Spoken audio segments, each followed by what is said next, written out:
नमस्कार, मैं अभिषेक उपाध्याय। आप देख रहे हैं टॉप सीक्रेट। अब संजीव बालियान, मैं कह रहा हूं कि अब संजीव बालियान इसलिए कह रहा हूं क्योंकि एक लंबा सिलसिला चला आ रहा है बीजेपी के अपने नेताओं का, अपने विधायकों का, अपने पदाधिकारियों का, पूर्व केंद्रीय मंत्रियों का, सांसदों का, जो कि योगी सरकार में बेलगाम पुलिस प्रशासन से, अपनी ही सरकार से बुरी तरह परेशान हैं। उनकी कोई सुनवाई नहीं हो रही है और इस कड़ी में अब नाम जुड़ा है डॉक्टर संजीव बालियान का, पूर्व केंद्रीय मंत्री, बीजेपी के कद्दावर नेता। और डॉक्टर संजीव बालियान ने एक चिट्ठी लिखी है, सीधे यूपी के सीएम योगी आदित्यनाथ को एड्रेस किया है और उसमें लिखा है कि मुजफ्फरनगर पुलिस के भ्रष्टाचार के खिलाफ उन्होंने आवाज बुलंद की। मैं आपको चिट्ठी दिखा रहा हूं और चिट्ठी की लाइनें बहुत महत्वपूर्ण है। पहले चिट्ठी का जो अंतिम पैरा है उसमें सारी कहानी बयां है। इसमें लिखा है कि मुजफ्फरनगर पुलिस के भ्रष्टाचार के खिलाफ आवाज उठाने की वजह से मेरी सारी सुरक्षा वापस ले ली गई है। लोकसभा चुनाव के दौरान भी उस पर जानलेवा हमला हुआ था। अगर भविष्य में फिर हमला हुआ तो इसकी जिम्मेदारी प्रदेश सरकार के अधिकारियों की होगी। और बड़ी बात यह कि अगर एक पूर्व केंद्रीय मंत्री के साथ पुलिस का ये व्यवहार है तो आम भारतीय जनता पार्टी के कार्यकर्ता के क्या हालात होंगे। और ये मामला जो है, ये जो जिस बात को सामने ला रहे हैं, ये मंसूरपुर डिस्टिलरी के कर्मचारियों द्वारा ये मंदिर और धर्मशाला की जमीन, इसमें लिखा है कि पुलिस अधिकारियों के साथ साठ-गांठ करके कब्जा कर लेने का मामला है।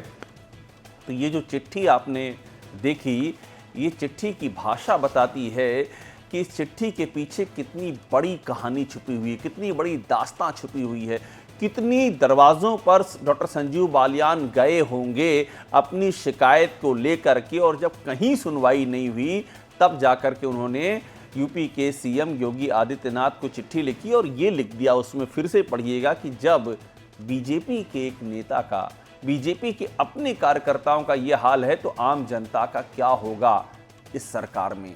ये बहुत बड़ा सवाल है, ये यक्ष प्रश्न है। और मैं आपको बताऊं कि वही डॉक्टर संजीव बालियान हैं जिनका सीधा सा आरोप रहा है, जिनकी ओर से तथ्य सामने रखे गए हैं कई सारे, कि उनको जो उनकी हार हुई है उस हार में भी पार्टी के भीतर से ही एक तबके की भूमिका थी। ये बात भी खुल के सामने आई है। संगीत सोम का नाम सामने आया है।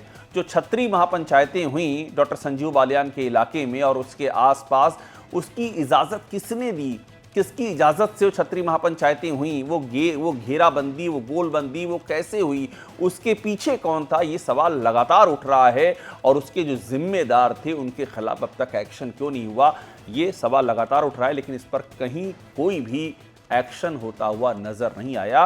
और बड़ी बात है कि डॉक्टर संजीव बालियान ये कोई पहला नाम नहीं है। आप सोचिए, नंद किशोर गुर्जर गाजियाबाद से खुल के आरोप लगा रहे हैं इसी यूपी की बेलगाम पुलिस, उसे बेलगाम कहते हुए, और 50,000 गायें हर दिन कटने की बात कर रहे हैं। और उन्होंने हमारे इंटरव्यू में यहाँ तक कह दिया कि सीएम का आवास घेर लूंगा 50,000 लोगों के साथ में, इस कदर उनका आक्रोश है। अगर ये अब सरकार कुछ बाध्यता है, नहीं तो हम 10-20-50,000 आदमी लेकर के मुख्यमंत्री आवास को घेर लेते, कटने देते गाय क्या हम 10-50,000 आदमी लेके आप सीएम आवास को घेर लेते, ये आक्रोश है। घेर देंगे। इसी सरकार में आशीष पटेल, सरकार के अपने कैबिनेट मंत्री, ये कहने पे मजबूर हैं कि एसटीएफ उनकी जान लेने पर आमादा है, उनकी जान को खतरा है, सीने पर गोली मारो। इस सरकार के अधिकारियों पर शिशिर सिंह, मृत्युंजय सिंह वो सीधा आरोप लगाते हैं। इसी सरकार में ये हो रहा है कि योगेश शर्मा, लखीमपुर खीरी के जो विधायक हैं, वो सरेआम थप्पड़ खाने के बाद भी उनको इंसाफ नहीं मिल रहा है। इसी सरकार में दीनानाथ भास्कर, बीजेपी के एक और दलित विधायक हैं,